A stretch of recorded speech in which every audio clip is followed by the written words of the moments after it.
Hello guys, in this video I am going to show you how to crop your picture, flip it and rotate it on the Facetune application. But first I just want to mention, don't forget to subscribe to my channel because at 10,000 subscribers I am going to show you my whole YouTube revenue statistics and growth strategy, how to make money online. So let's jump into it. First of all, open the app on your phone and select a picture. Slide to the right side of the screen until you find this crop icon. The first option, if you click on the crop button, is that you can crop your picture. So position this frame to that relevant part that you want to cut out. You can also flip it vertically. You can rotate it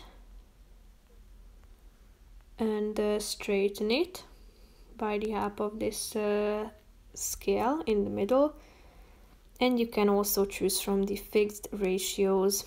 These are preset options that you can use, so tap on the relevant one and position it to the right place.